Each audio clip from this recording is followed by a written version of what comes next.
Boa noite, gente. Nós estamos iniciando a escola bíblica, pessoal, e nós continuamos a terceira aula. A parte 2 da terceira aula, nós estamos falando sobre o novo nascimento. E nós estávamos nos referindo às características das pessoas renascidas, daquelas que foram objeto de intervenção celeste, que foram regeneradas pelo céu. Nós dizíamos que esses critérios são coisas que nós observamos nas pessoas, nas igrejas, e que não é uma coisa absoluta, é uma coisa que nós achamos mais relevante e apontamos esses critérios, essa unção naqueles que são renascidos. Pessoal, vamos lá então. A nona característica das pessoas nascidas de novo é que elas entendem, praticam a palavra e têm amor por ela. Veja bem, vamos a Atos 8, 32, 35. Diz assim: e o lugar da escritura que lia era este: foi levado como a ovelha para o matadouro, e como está mudo o cordeiro diante do que o tosquia, assim não abriu a sua boca. Na sua humilhação foi tirado o seu julgamento. E quem contará a sua geração? Porque a sua vida é tirada da terra. E respondendo o eunuco a Filipe, disse: rogo-te, de quem diz isto o profeta? De si mesmo ou de algum outro? Então Filipe, abrindo a sua boca e começando nesta escritura, lhe anunciou a Jesus. Grifem, abrindo a sua boca, Grifem lhe anunciou a Jesus. Os irmãos notaram que a igreja primitiva, ela ia até onde o povo estava e, tal qual Filipe, anunciava a Cristo a partir da angústia da pessoa. Os cristãos da época pregavam o evangelho e faziam discípulos, a fim de que o reino dos céus fosse implementado na alma dos homens. Esse caráter missionário foi perdido muito na igreja atual. Hoje as igrejas se reúnem e nós encontramos a pregação, o louvor, o testemunho, mas nós encontramos pouca densidade missionária nos irmãos, nas irmãs.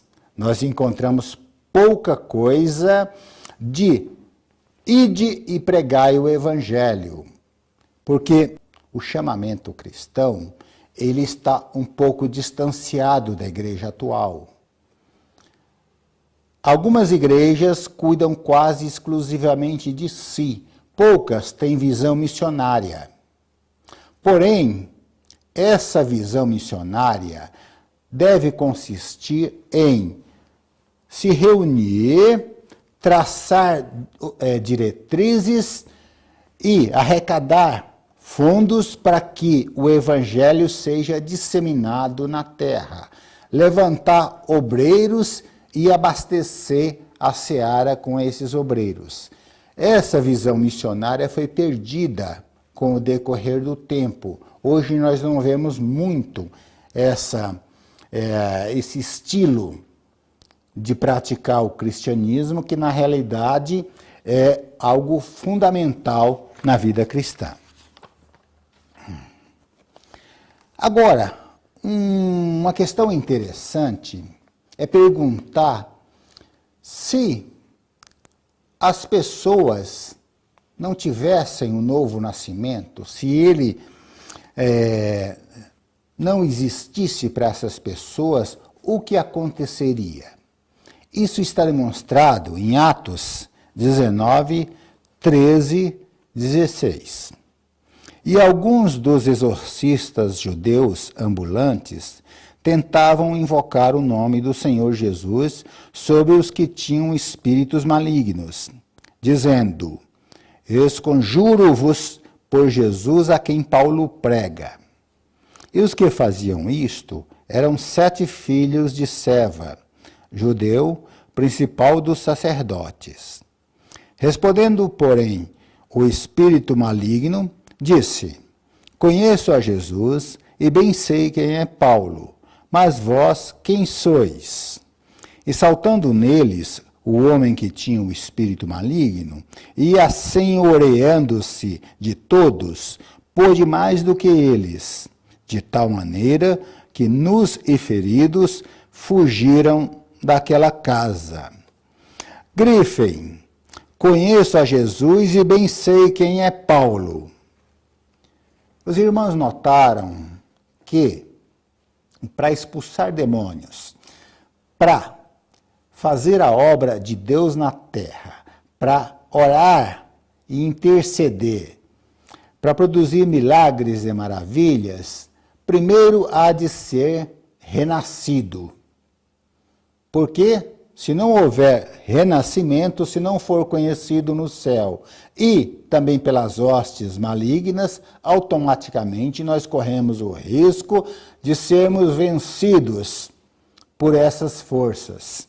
Aqui está um exemplo de um pessoal sem conhecimento de causa, sem conhecimento de Cristo, de um pessoal sem conhecimento do Evangelho, assumir à frente da Guerra Santa. Esse pessoal eles foram feridos e fugiram nus e apavorados. Então é muito importante notar que a diferença entre um regenerado, entre uma pessoa que passou pelo processo da salvação e outra que não, está também aí, e principalmente em habilitação para fazer a obra de Deus. Isso é muito importante. A 10ª virtude dos salvos consiste em que eles possuem o poder de resistir ao pecado e ao mal. Vamos a Gênesis 39, 7 a 9.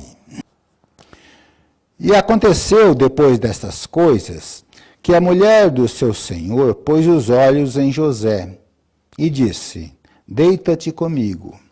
Porém ele recusou e disse à mulher do seu senhor: eis que o meu senhor não sabe do que há em casa comigo. E entregou em minha mão tudo o que tem. Ninguém é maior do que eu nesta casa. E nenhuma coisa me vedou, senão a ti, porquanto és sua mulher. Como, pois, faria eu tamanha maldade e pecaria contra Deus? Sublime, e pecaria contra Deus? Os irmãos notaram que a primeira coisa que o servo de Deus pôs em evidência é o relacionamento que ele tinha com o Senhor. E ele disse: eu não vou macular um relacionamento santo, porque eu sou lavado e remido pelo sangue do Cordeiro. Eu sou filho de Deus e, como tal, eu sou obediente a ele. A primeira coisa, ele não disse para a mulher: não, seu marido é o meu chefe, é o meu senhor, ele vai chegar e me matar, ele vai chegar e me fazer mal. Não. Ele invocou uma aliança que ele tinha com o céu para dizer: não vou fazer isso, porque isso está vedado aos filhos de Deus, que nem eu sou. O 11º revestimento espiritual daqueles regenerados é que eles tornaram-se novas criaturas, despojadas dos pecados do velho homem. Vamos a 2 Coríntios 5, 17. Assim que, se alguém está em Cristo, nova criatura é. As coisas velhas já passaram, eis que tudo se fez novo. Esse é o efeito da pessoa nascer do Espírito. Deixa para trás a escuridão e passa a caminhar em luz. Cada vez mais luz? Sim, cada vez mais luz. Porque quando a pessoa inicia a sua vida cristã, os pecados vão caindo um a um. E sempre caem, até o final da vida. Nunca vão deixar de cair. A pessoa torna-se cada vez mais santa, conforme dizem as Escrituras. Nunca vai ficar 100% santo. Somente um foi 100% santo. Jesus foi. Nós, não. Nós imitamos o Mestre. Essa é a nova criatura a que se refere o Evangelho. Só se dá mediante o nascer do alto, o nascer do Espírito. A 12ª qualificação dos remidos é que eles são santos. Significa que são separados do mundo. Vamos a Hebreus 12, 14. Segui a paz com todos e a santificação, sem a qual ninguém verá o Senhor. Grifem, sem a qual ninguém verá o Senhor. O nascer de novo inaugura um novo ordenamento espiritual na vida do crente. Torna-se cristão e, a partir daí, a Bíblia, o reino dos céus, exige dele que ele participe do processo. Ele vai empreender seus esforços no sentido de tornar novas cada manhã. É um procedimento que vem do céu, mas ele vai empreender até onde seus braços alcancem todo esforço nesse sentido, a fim de quê? A fim de terminar a jornada como vencedor, a fim de que a coroa da justiça lhe seja entregue no final da jornada. Por isso que ele vai ter que demonstrar a Deus: eu realmente quero a salvação e me aplico de alma, de espírito e de corpo nisto. Me aplico em conseguir a salvação do meu Deus e me santificar a cada dia. Esse é um processo que somente os lavados e remidos pelo sangue do Cordeiro, eles empreendem. Por quê? Porque é um processo não totalmente humano, é um processo que conta com a intervenção do céu para habilitar o ungido a caminhar dia após dia. O 13º tópico, relativo aos eleitos, é que eles vivem para a glória de Deus. Vamos a Gálatas 2, 20. Já estou crucificado com Cristo, e vivo, não mais eu, mas Cristo vive em mim. E a vida que agora vivo na carne, vivo-a pela fé do Filho de Deus, o qual me amou e se entregou a si mesmo por mim. A Bíblia diz que a glória do homem é conhecer a Deus. Nós não temos outra glória qualquer. Nós somos pó e ao pó voltaremos. Mas uma nós temos: conhecer o Senhor Deus. E aquele que atinge esse objetivo, esse sim, esse vai participar, vai morar nas mansões celestiais. Por isso que viver para a glória de Deus é privativo dos eleitos. Nós não achamos na terra ninguém mais que viva para a glória de Deus, cuja vida consista em tudo em buscar primeiro o reino de Deus e sua justiça.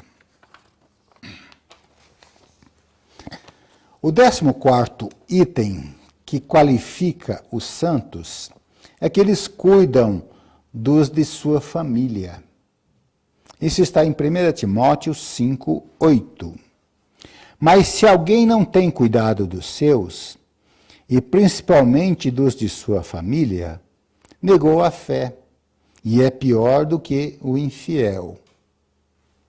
Veja, a questão é saber quem é a família do cristão. A família do cristão, a legítima, é a família espiritual, aquela da igreja, do corpo de Cristo. Esta família tem que ser cuidada. A Bíblia diz que ela tem prevalência. Em qualquer bem que nós queremos fazer, a família de Deus tem prevalência nessa atitude.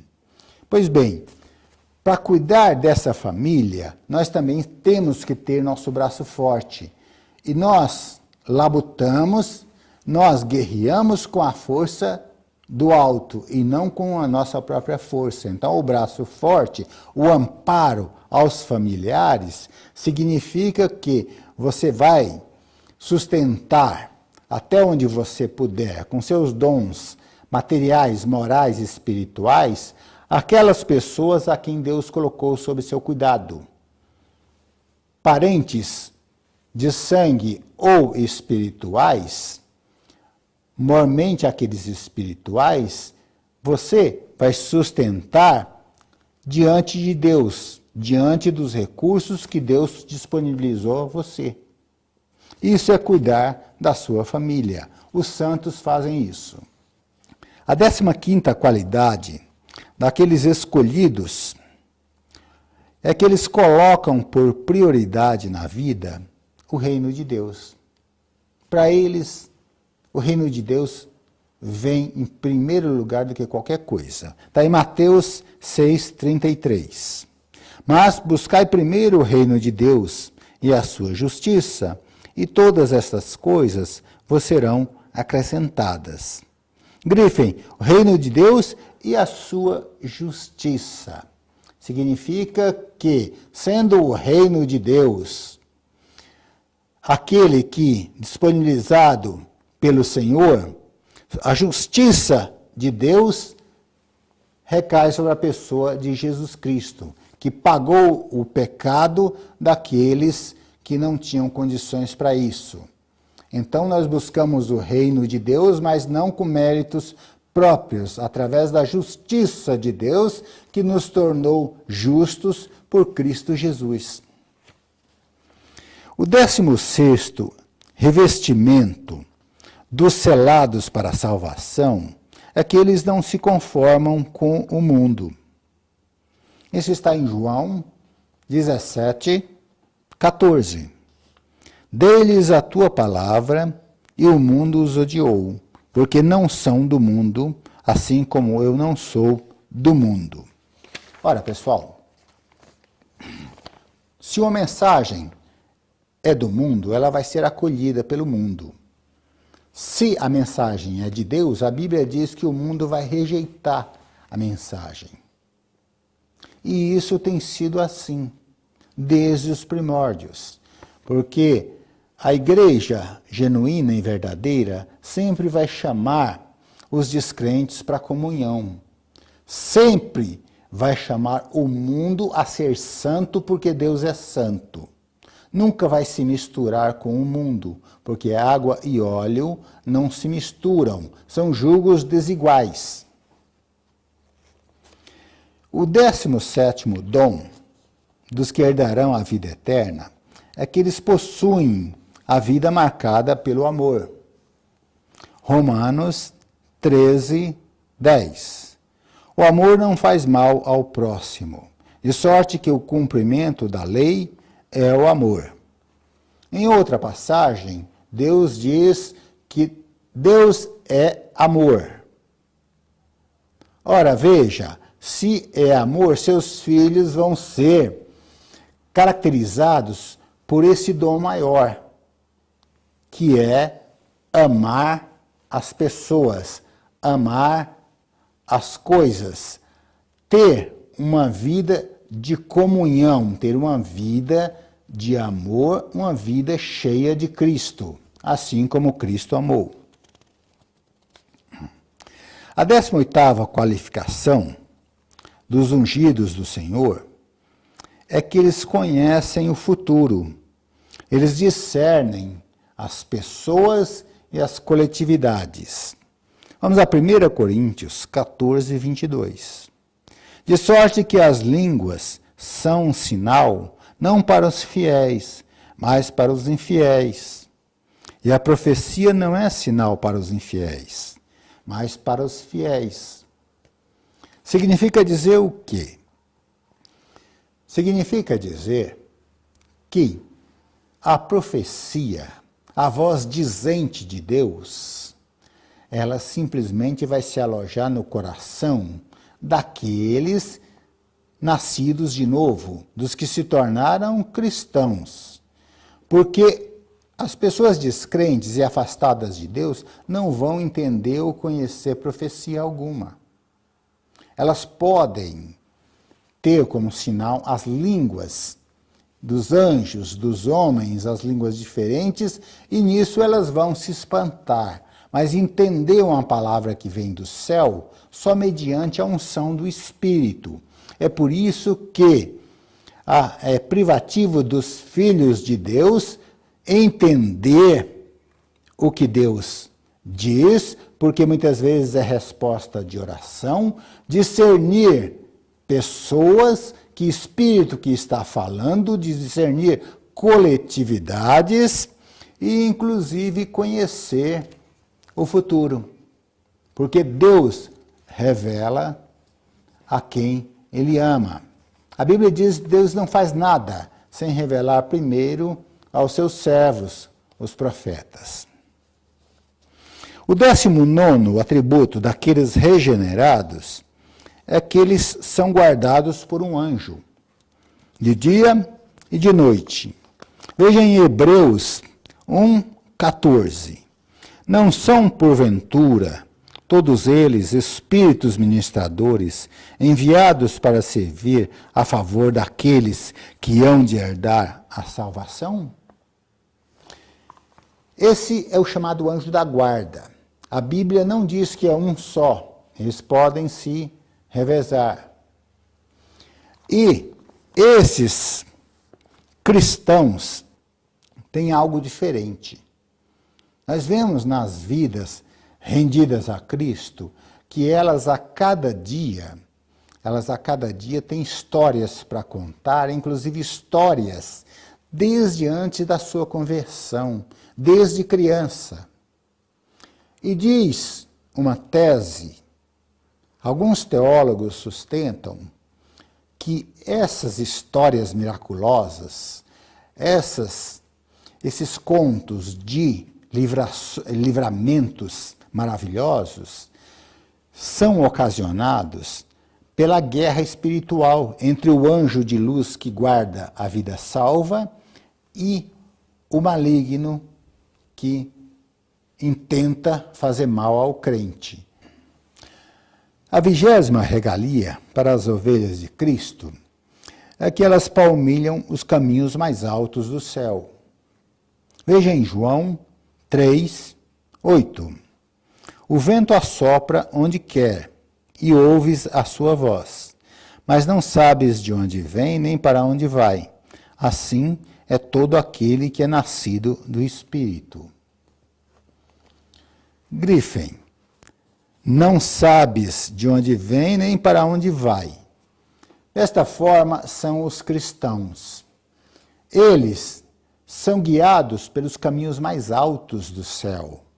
Então nós não podemos prever a vida dos cristãos, o deslocamento deles, o seu enriquecimento ou não. Nós não podemos prever seu quadro de saúde, porque pertence aos caminhos mais altos de Deus. E a não ser que Deus revele pessoalmente isso ao cristão, que via de regra revela, nós não podemos prever. Por quê? Porque eles são governados pelos caminhos mais altos do céu. O planejamento de vida, o planejamento da existência, depende do que Deus desenhou no céu para eles.